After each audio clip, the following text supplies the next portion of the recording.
good? Big up. So, game day, guys. Game day. Big up, Reluctant Gamer. Big up, bro, each and every time. So,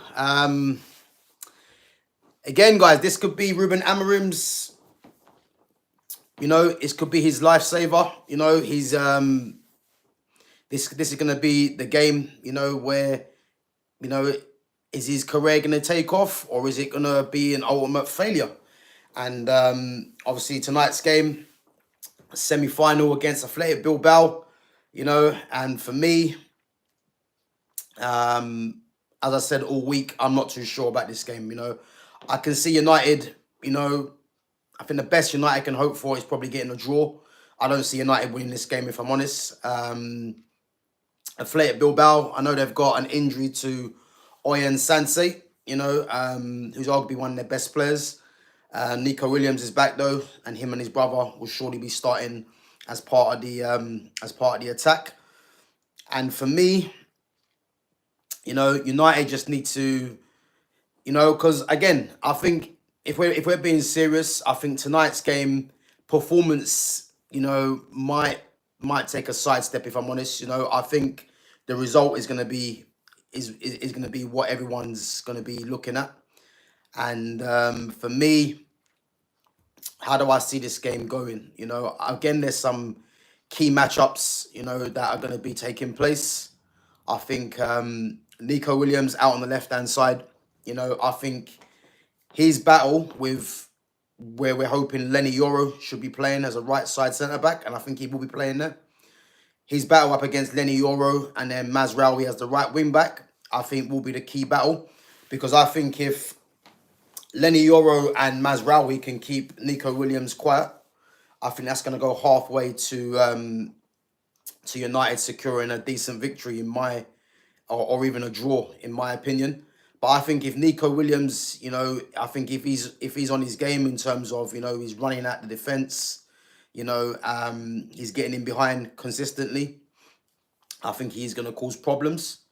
And again, it's going to be a game where, fine margins for me. Because as we know, Athletic Bilbao's defence, is very solid. They've got obviously Daniel Vivian, who plays there as well, Spanish international. Unai Simon as well in goal. And I think, again, if you look at Athletic Bilbao's defence, they're not conceding too many goals. They've got the best defensive record in La Liga right now as well. And they're fourth in the league to the big three, you would say, in La Liga. So this is going to be a tough game for United. And for me, the lineup is going to be important, And I think if he can play a lineup,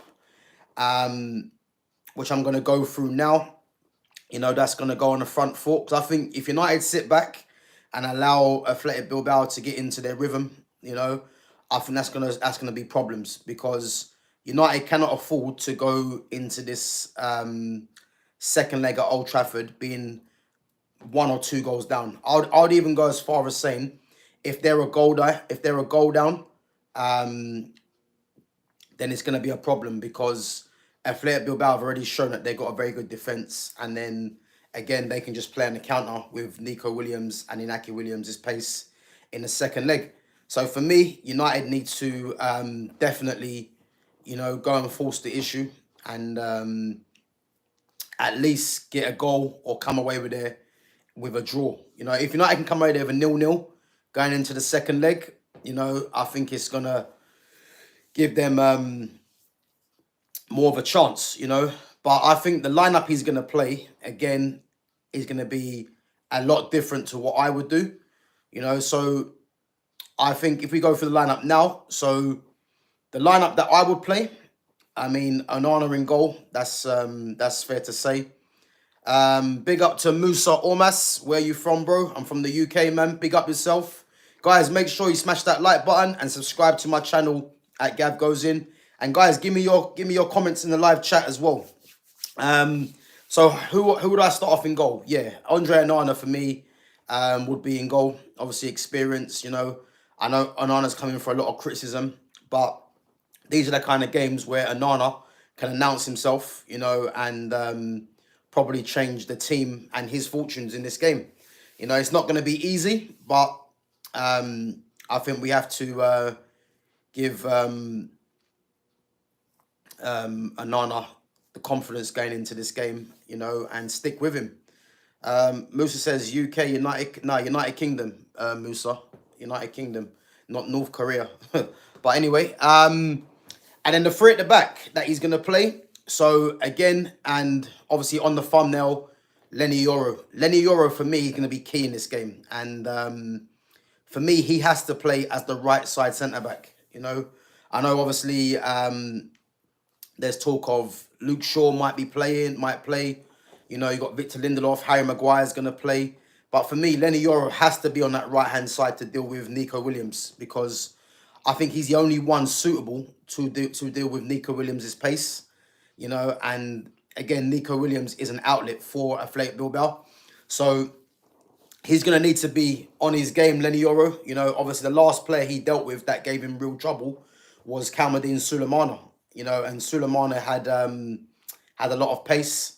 And again, it's going to be another test for Lenny Yoro. But I think how Lenny Yoro's been playing as of late, you know, I've got a lot of confidence in Lenny Yoro to get the job done. And as I said, that combination with him and Mazraoui, who's going to be as a right wing back, that's going to be key to for United in this game for me. And if those two can get it right, you know, as I said, that's going to go halfway to for United to at least get a good result out in Spain. So yeah, Lenny Yoro definitely for me, right side centre back. In the middle of the three, Harry Maguire. Obviously, there's been talk that you know, Matthias de Ligt and even Amad Diallo are back in training. You know, which is good to hear.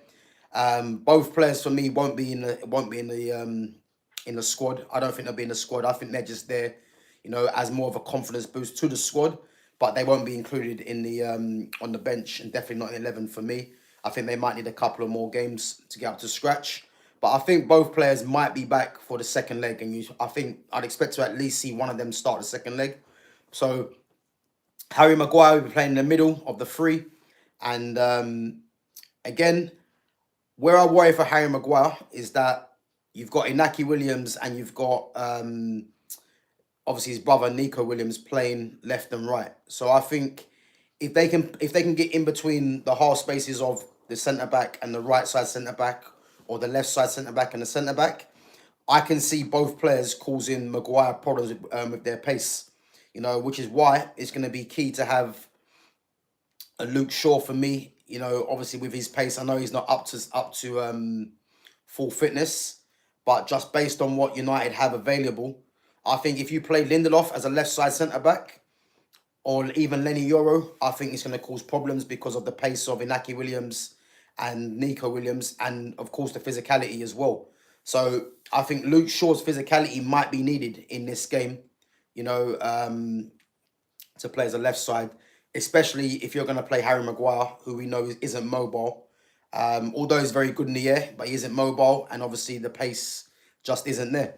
So I think, yeah, it's going to be key to have pace on either side with Lenny Yoro and Luke Shaw.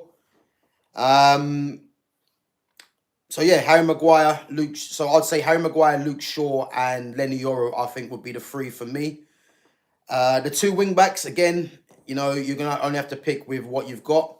So left wing back, obviously Patrick Dorgu, you know, has come in for criticism as of late, which again isn't his fault, but where this team is at currently, you know, he was always going to get criticism because again, this fan base just love to use, you know, certain players, as we know, as the scapegoats. So but he's gonna be in the team as left wing back. And again, Patrick Dorgu needs to have a good game because if United come out this game with a loss, you know, and Dorgu doesn't play too well, you can expect the criticism to be coming his way again, you know, and that's going to be like that, in my opinion, for a little while yet, until, you know, United get back on track to being at least an okay team. Because at the moment, they're shit. So, you know, so okay for me is the next level. And that's how bad it is at the moment for United. Obviously, right wing back, spoke about him already. Nusayr Mazraoui, again, Mr. Consistent. And again, Mazraoui always plays at a certain level regardless, and I expect him to carry on where he's left off, really. I think Mazraoui, for me, in terms of this season, has arguably been one of Man United's best players in a poor season, but he's always kept his level up regardless. And again, as I mentioned, him and Lenny Yoro today are going to be key up against Nico Williams, because if they can shut Nico Williams out, you'd expect United to at least get a positive result, and those two are going to be key for sure. And in the midfield for me, away from home, I would still go with Casemiro and Bruno Fernandes for me. I know people might be thinking Ugarte because of his legs to get around the pitch, but I think United are going to need to have quality in the final third, and the thing is, we all know that Bruno Fernandes is going to play. Amorim loves Bruno Fernandes, so he's going to play. So there's a player that I want to fit in, and the only way he gets fit into this team in his most best position, I would say, in this system, is part of the front three. So for me, it'll be Bruno and Casemiro in the midfield. Again, Casemiro has been playing very good as of late as well, since he's come back into the team. And again, his experience, his winning mentality is going to be key in this game. And for me, he's gonna be someone that the team are going to be looking at to to be leading them through this game, really, because again, Casemiro's played in Spain before. He will know what Athletic Bilbao will be all about, and the team are gonna lean on him for his experience, for his mentality, for them to get over the line, and he's gonna be needed definitely. Yeah, big up Rotten Gamer, big up, bro. Yeah, man, listen, it's gonna be a tight game. I can see one goal in it, if I'm honest. It wouldn't surprise me if Bilbao win 2-0. It wouldn't surprise me if United nick a 1-1 draw. So yeah. But yeah, for me, Casemiro and Bruno Fernandes in the midfield. And then the two behind the striker. The striker's going to be Rasmus Højlund, so there's no point even debating that. He's the only one that's available at the moment. Everyone knows my thoughts on Rasmus Højlund. He isn't good enough, nowhere near good enough. But tonight, he's going to need to step up and show, why the club invested that amount in him. Do I believe he can do it? No, but it's an opportunity. That's what I would say. But who I'd play as the left 10, I think Kobbie Mainoo has to play as a left 10. And then obviously they can play Garnacho as the right 10 because there's no other options.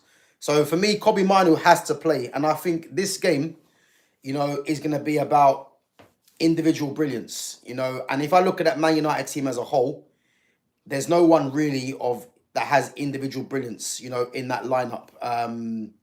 You'd probably say the closest players are probably Kobbie Mainoo and Bruno Fernandes that can, conjure up something out of nothing, So this game, for me, because their defense is so good, Man United are going to need, to have players of real quality in their lineup to create a difference, And for me, Kobbie Mainoo, he's capable of doing that. And I think him playing that left 10, I think needs to happen tonight for sure, because I don't want to see Kobbie, because Kobbie's not. Well, I'll give you Amorim's team in a minute, because I don't believe Kobbie starts, but I think if Kobbie's gonna play, he needs to be playing further forward, where he can, as I've said plenty of times, where he can use what he's good at, whereas he's tight control, in the tight spaces, on the half turn, get his shots off, he needs to be playing in this team in that position. But again, I don't see Amorim starting him, and I think personally, if he doesn't start Kobbie Mainoo, it wouldn't surprise me if United don't score tonight, because I think the game's going to be that tight, and you're going to need players, as I said, of real quality, and Kobbie Mainoo offers that. And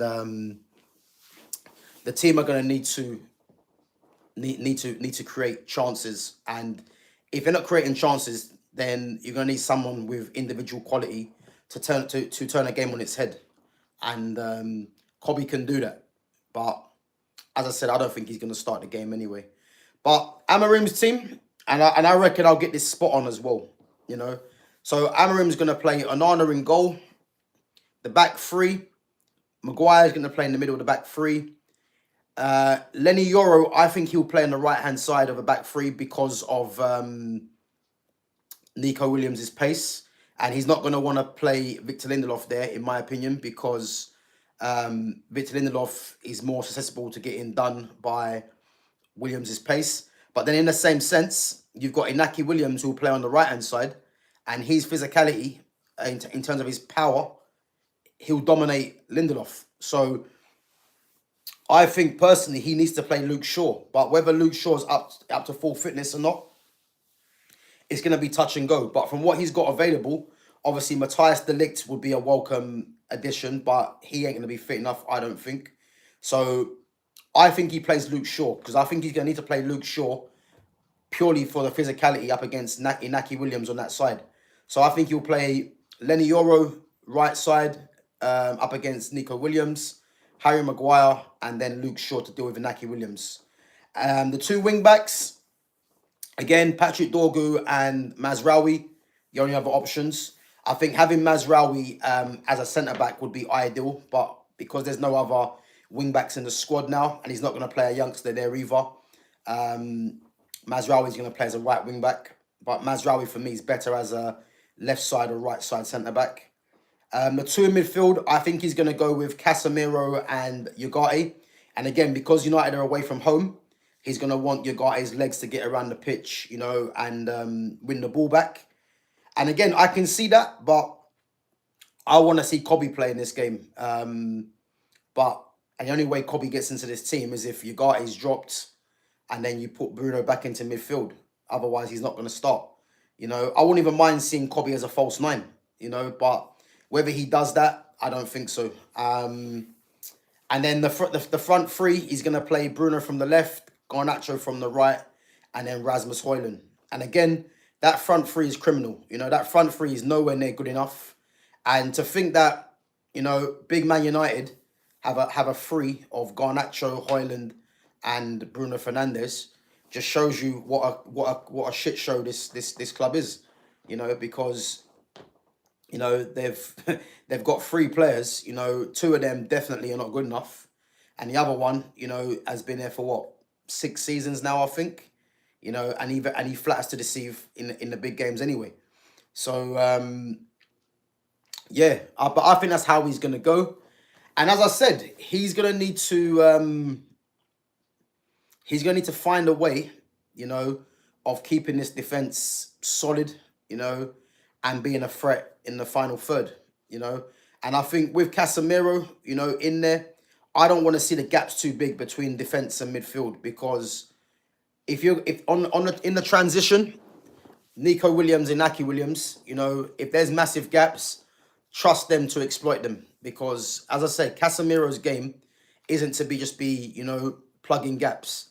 You know, he needs a tight midfield and a tight defense also. But the way this manager wants to play with gaps all over the place, that's going to nullify Casemiro's game, you know, and it might suit a Ugarte a bit more, but if you want to get the best out of Casemiro, you know, you need to have the defense pushed up, you know, and obviously the midfield, so there's not such a big gap between them, you know. And for me, if he can at least tweak his system to make sure that midfield and defense are a lot more tighter, then again, I think that will go a long way to United getting a positive result. But I think if there's gaps all over the place, you know, especially in the half spaces on the left, Nico Williams is gonna have a field day, man. So yeah, I think personally, the manager needs to go in there, you know, with the right personnel and the right tactics for this game. Because, as I said, if United come out this game with a 0-0 draw, you know, I think United at home would fancy their chances, especially with the players coming back, Ahmad, De Ligt. But I think if United are even 1-0 down, I think it's safe to say, because we have to give respect to Athletic Bilbao, their defence is very good, and if United are not scoring away from home, and again, Man United don't score many goals as it is anyway. I can't see Athletic Bilbao giving too much away in the second leg, and not to mention, when United are going to try and get a goal back, you've got the pace on the counter of Inaki Williams and Nico Williams, who are two of the quickest forwards in Europe. So this is going to be an issue. So United need to come out of there with a 0-0, or a 1-1, But I think if they're coming out with a loss, 1-1 or 2-0, 2-1, I think it's going to be problems for them in the second leg. Big up to DXR. So DXR says, I think Man United will make it to the final. Listen, I hope so, DXR. I hope so. For this manager's sake, for the future of the club as well. Because as I said, if this manager does not get over the line, Ineos need to act and sack him at the end of the season. I don't want to go into another season with this manager because he's done too many things wrong for me. And as I said, if he doesn't get over the line, then yeah, I don't see why you keep him in charge personally. And I mentioned this yesterday. And again, one thing I want to say as well, and big up to Ransom Bance as well. Obviously, Ransom Bance is someone that I've been watching for a while. Guy's always spot on with his analysis of football. So yeah, big up Ransom Bance. He mentioned one thing in particular, which this is something that I've thought of as well. A lot of these fans are saying Ruben Amorim doesn't have his own players, and what he said is, judging by that opinion, if Man United was to win the Europa League, how can you give Amorim credit? Because surely it's the players. Because if you're not going to give if you're going to say Amorim needs his own players, but then these same players win the Europa League, well, judging by that, Amorim has nothing to do with it then. So this is the thing. This is how flawed this whole thing is, because it's either Amorim hasn't got much out of these players, or it's Amorim doesn't have his players. So you know what I mean? You can't have both. It's either these are the players he's dealing with, and let's face it, he isn't getting the best out of them, or if they're not his players, they're Ten Hag's players, then if United do win the trophy, then give the trophy to Ten Hag, if that's the case, because Amorim will have nothing to do with it. And you know what? When he said that, it's a true point, because yeah, let's face it, if United was to win Europa, based on these are not his players, then why would Amorim take credit for it then? And it's a true point, So yeah, I wanted to pick that out because that was something that I see from what he said. And to be fair, he was spot on. He was spot on with that one, because too many people are saying these ain't Amorim's players, but yet, I'm pretty sure if United win Europa, people will be giving Amorim credit. But I don't know how you can if you're saying these ain't his players, And but as I said, he has got 2 games that he needs to mastermind a victory and get into that final. And as I said, he needs to win the final. And then, if United get Champions League football, although we know United are not doing nothing in the Champions League, again, they need to definitely definitely be winning this tournament for me, for sure. Yeah, listen, DXR, you're right, man. People are drinking the Kool-Aid, man. Definitely, bro. DXR says, I don't get how Amorim does so many interviews. Guy talks, that's it. Listen, DXR, listen, you're spot on, man. And again, big up to, I think is it Danny from Devil in the Details? Again, I watched Mandem talk yesterday.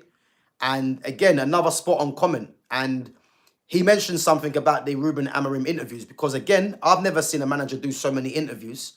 And what Danny said was, Ruben Amorim's is doing so many interviews because he wants to try and control the narrative, because he wants to try and show everyone that he's in it for the long haul. So if he's doing so many interviews and he's telling the public that that it's not good enough, and obviously he needs certain players to play well, certain players to score. What he's doing is true. He's controlling the narrative by showing everyone that he's going to be here for next season. And this is my thing. If he doesn't win this tournament, Ineos just need to sack him. Like, he shouldn't be there next season if that's the case. Because as I said, what has he done to earn the trust of the fan base, really? What has he done to earn the trust of Ineos? Because I don't care what anyone says, he's taken Man United backwards. Man United don't play good football. I can't think of one player that's improved under him. The points total show. And all we keep hearing is he hasn't got his players. And I keep saying again, there is no manager in world football that gets their own players unless they earn the right. And he hasn't earned the right. So for me, he has to just win this tournament. That's it. So DXR says, like, bro, I've heard people say he has to. Said, nah, dude, he doesn't. He can say no, exactly. Nah, listen. I don't believe, he has to do all these interviews. I don't believe it. I think as sorry, just reading some news. Bayer Leverkusen signed Algeria international Ibrahim Mazza. Okay, never heard of him. So what I would say, again, as Danny said from Devil in the Details, he said that Ruben Amorim is doing all these interviews to try and control the narrative. And when you actually think about it, you can actually see that, because I've never known a manager to do this many interviews. And I'm pretty sure if he didn't want to do all these interviews, he can just say, look, I've done a lot, or whatever he's going to say to them. But the fact that he's doing one every bloody week, I think he's trying to be clever by trying to control the narrative, as I said. And he can do that all he wants, but the penultimate game is going to be today in the first leg, because I think, if United don't get a good result, I think it could be tie over, because you can lose semi-finals in the first leg for me. And, if United come away from this, let's say they lose 2-0, worst case scenario, I think that's game over, because one thing's for certain, this team are not going to give up the chances that Lyon gave up, And another thing people need to realise, Man United's last two Europa League victories have been against 10 men. This is what people need to realise, United are not beating 11 versus 11. They're beating teams 10 versus 11. And again, the sending-offs you can look at that the other teams have been quite harsh. So, and again, Bilbao have got a better defence, so they're gonna fancy their chances going to Old Trafford and shutting United out, because United haven't got an attack. So these are the things that we're gonna need to be focused on. So results are all that matters. Exactly. Football is a results game business. It's results. If the manager's not getting the results, unfortunately, you'll get sacked, and that's how it should be. And especially with someone like Ruben Amorim, the club brought him in because first and foremost they assumed he was a good coach, and what is he actually coaching? He ain't coaching much. So for me, he's failed at the moment. And again, I'll get rid of him. But if he wins the Europa League, there's going to be an argument for him to stay. And, and for me, I don't want him to stay because I've seen enough. But he would have an argument saying that he's won Europa. But we'll have to wait and see on that one. So DXR says, bro, people talking crap, fam. It's not easy. Just bringing these players, like, dude, this costs money. Yeah, listen, these fans that keep saying he needs his own players, they're just making excuses for him. I think deep down, these people know that this man just failed. And let's face it, he ain't good enough. He's not. And it's all right doing it in Portugal, but this is another kettle of fish, coming into the Premier League with a team that we know, as I said, isn't great. So these people that are saying that he needs his own players, if they win the Europa League, you can't give him credit for that. So then so you know what I mean? The whole thing doesn't make any sense. But for me, as I said, you know, you need to earn the right to get your own players. And I personally don't think, you know, Ineos are just going to just give this guy money to just go and spend on his own players. And again, a lot of the players that Man United need to be bringing in, you know, need to be club signings for sure. Not signings for the manager. You know, I had a conversation yesterday with someone, and person was saying to me, you know, the club need to go for Osimhen over Liam Delap, you know. And again, I can understand the Osimhen over Delap in a sense, because people are just looking at, because Osimhen gets goals, you know, because people are just looking at goals. But at the end of the day, if you've got a functioning system, goals will come, you know, goals will come from all over the place, you know. And people should take note of when Cristiano Ronaldo came to the club. You know, he come to the club and hogged the majority of the goals, but then other players were missing out. But people just thought, you know, Ronaldo's coming in, he's going to score this amount of goals, but he was taken away from others, you know. So for me,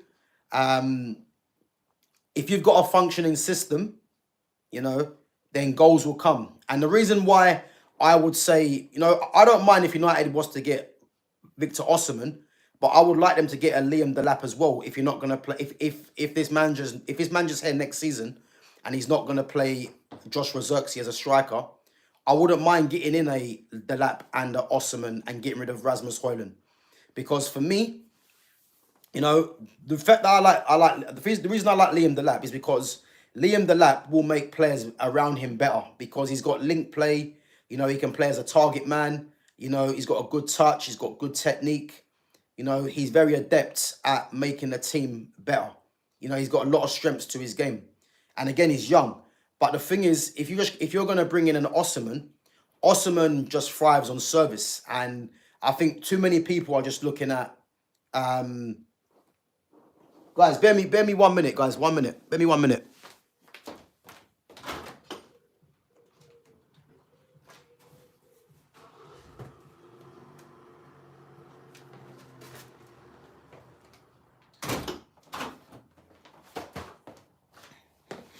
Yeah, guys, sorry.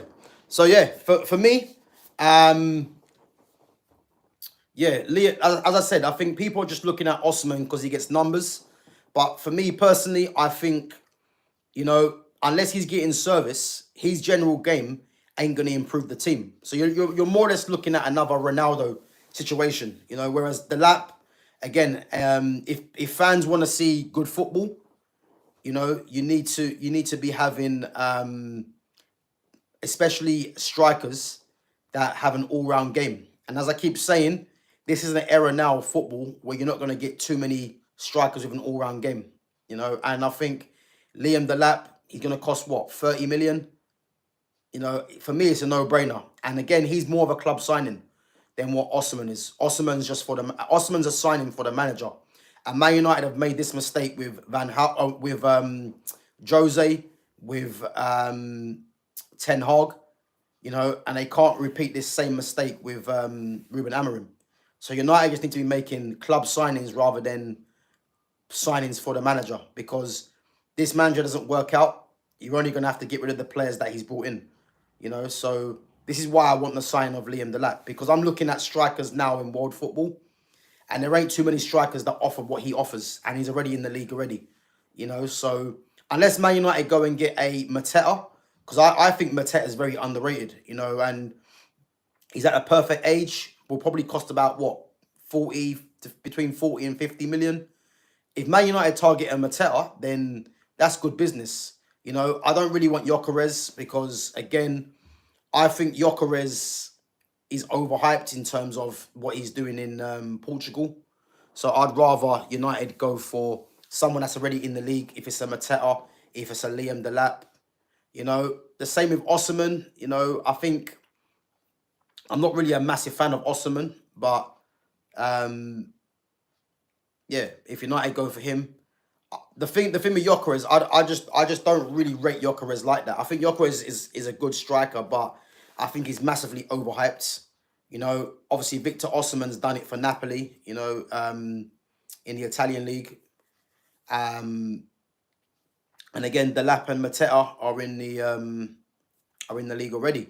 You know, so but again, like a lot of these things are dependent if the man just stays, because if Man United's model is to play three at the back, then you're just going to recruit players for the three at the back system. But me personally, I don't even like the three at the back. I prefer 4-2-3-1, 4-3-3. So you know, if Amrim doesn't last, then I just hope the club bring in a manager that just reverts back to four at the back and just play players in their best positions. Because as much as I like seeing Joshua Zirkzee, as much as I like seeing Zirkzee playing a 10 and pick up the ball, Zirkzee's a striker, you know what I mean? And he's only playing in a 10 because this manager feels that he's not a striker. Even though the last few games, the manager's been playing him as a striker. So it's just very contradictory, you know what I mean? So yeah. But yeah, DXR says, yeah, 4-3-3, man. Listen, that's the formation that I want to see. 4-3-3 or 4-2-3-1 with a number 10 in behind the striker. You know, this 3-4-2-1, again, I'm not even a massive fan of it, but this manager is hell-bent on playing it. And as you can see, man, like, it's not working, you know, and for fans to think that he's going to be getting, you know, 7, 8 players, like, I don't know where this nonsense is coming from, because that ain't going to happen, you know. And yeah, as DSR says, three at the back is us. The thing is, the three at the back, like, you know, I think if you wanna dominate the game, I would say dominate the game, you need to have 3 defenders that are comfortable on the ball, you know. So it's not that I think the 3 at the back is us. I think that, you know, if you look at the profiles of Man United players that they have, Lenny Yoro's is fairly comfortable on the ball. The same with De Ligt, you know. So Man United have players there that are capable of being at least comfortable on the ball. You know, not to a high level of like a Barcelona of when they had obviously when they played 4 at the back, you know, with a PK there or whatever, or a what's his name? Or if you look at now, Inigo Martinez is comfortable on the ball, you know. Or even if you look at Man City, you know, you got Gavardio comfortable on the ball, John Stones comfortable on the ball, Ruben Diaz, you know. So Man United do have players that are fairly comfortable on the ball. And if you want to fit in, obviously, an extra centre-back, it works. But for me, I've always been more used to, you know, 4-2-3-1, 4-3-3. And again, this wing-back system, you know, unless you're a willing runner and you want to play wing-back, you know, wing-back is the place that you just don't want to play. You can ask anyone that plays plays football, that or has played football in the past, you know, would you really want to play wing-back? You know, and the answer would be 9 times out of 10, no. Because as DXR said, you know, it is more taxing on the legs, and especially playing wing-back. You look at Patrick Dorgu, you know, and this is why I'm unhappy with how Amorim is using Dorgu, because Patrick Dorgu, as we know, is an athlete. You know, his physicality is there in terms of his pace and strength. But I feel that this manager's using him because he just looks at him and thinks, yep, he can run up and down the pitch. But really and truly, he's more suited to playing as a left back. And he'd be a very good left back as it is anyway. I think if you look at Patrick Dorgu, he could be very similar to what Alphonso Davies is. I think Alphonso Davies is more technical, but Patrick Dorgu could be a similar version to that, you know. But this wing-back system, yeah, I don't like it, not one bit, if I'm honest, you know. But this man just hell-bent on playing it, and I'm just hoping, for his sake, he wins Europa, and then, you know, they go into next season, if he does win it. But if not, if he gets sacked, Ineos just need to just scrap this 3 at the back, just get a manager that plays 4-2-3-1 or 4-3-3, and then just restore Joshua Zirkzee to being a striker, because that's what he is, you know. Big up to Applewell. Yeah, big up. Guys, as I said, if you like my stream, make sure you smash that like button and make sure you subscribe to my channel at GavGoesIn. So yeah, as I said, guys, tonight's game, is going to be very interesting. I'm going to predict. Yeah, big up DXR, man. Big up. Yeah, big up Apple. I'm going to say, I'm going to go Athletic Bilbao 2-0. 2-0. I don't see Man United scoring. Not with that defence. And I don't know why, but I can see the Williams brothers just causing panic. I know Oyan Sanset's not playing, but again, they're still going to have the threat of the counter attack as well. And at home, I think they're going to cause problems. And the biggest concern I have for Man United is I just don't see United scoring. And because of Athletic Bilbao's good defence.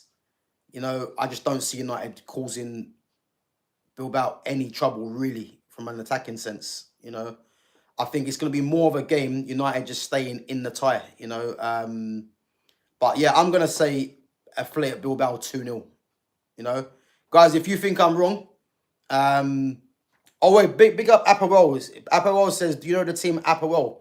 Of course I do, man. Aperol Tel Aviv, in Israel. But big up yourself, man. Yeah, of course I do. So yeah, what I would say is if United can just at least stay in the game to the second leg, Cyprus, my bad, but Applewell, yeah. So yeah, I think if United can stay in this tie to the second leg, they will fancy their chances, but I don't know, man. I'm gonna say 2-0. Yeah, big up Applewell, man. Big up. Guys, any questions before we bounce? I will be back, obviously, after the game at 10 o'clock. I'm going to do my match reaction. So Gamer says, I see a 2-2 draw. Gamer, you know what? I think you're doing... I think you're getting a bit carried away, if I'm honest. I do not see United going to Bilbao and scoring 2 goals. I don't see them scoring a goal, if I'm honest. I'll hold my hands up if that is the case, but I can't see United scoring 2 away from home, because again, this team just don't score goals, and they've got a very good defense, So I'm gonna say 2-0. Gamers gone for 2-2. DXR or Apple, what do you think of the score? Who are we going for? Yeah, listen, if they score 2, as I said, I'll hold my hands up, but I can't see it. I think it's going to be a 2-0 game. Or even if United do get away with it, it'd probably be 0-0. But I just can't see United scoring away from home. I just can't see it. So I'm going to say 2-2. DXR's gone for 1-1. I think that's a bit more realistic than 2-2, if I'm honest. But yeah, no, I think 2-0.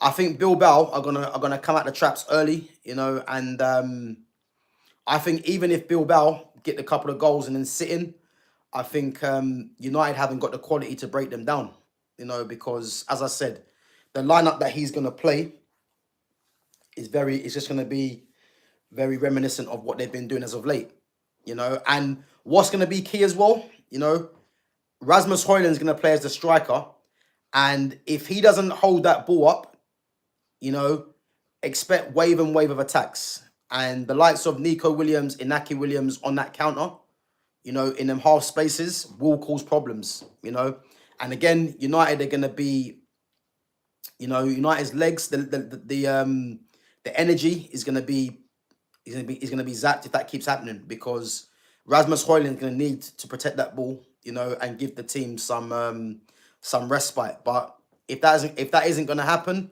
expect the ball to keep coming back. And I think this is where Athletic Bilbao will get their joy, So, yeah. Gamer says, even if it's Bilbao 5-2, Man United still got two counts. Well, listen, I don't think Bilbao will win by 5. Man United won't get beat by 5 in the Europa. Definitely not. I think Man United are shit, but they ain't that shit. You know what I mean? But I do think that a 2-0 scoreline is fair. I can see it being 2-0. I can't see it being 5-2. But I just can't see United scoring. Personally, But who knows? If I'm wrong, as I said, I'll hold my hands up. But I think I'll get this one right. But yeah, guys, as I said, we will be there. So make sure you guys have put your notifications on. Make sure you guys join me back at 10 o'clock after the game. And then we're going to go through this first leg. And as I said, it's all over to Ruben Amorim. Ruben Amorim has to mastermind a good first leg victory or even a draw. And if he doesn't, guys, make sure you watch this stream because, I'm not going to hold back. Because this manager has been an abject failure this season. And as I said, he's going to need to show something in this first leg.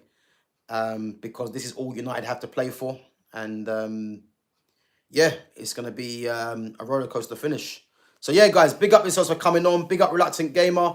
Big up DXR. Big up Applewell as well. And big up everyone else for your comments and for subscribing as well. And for coming into the live chat. And guys, as I said, catch you back at 10 o'clock. Make sure you subscribe to my channel. Make sure you smash that like button on the way out. And I'll catch you guys in a bit. Take it easy.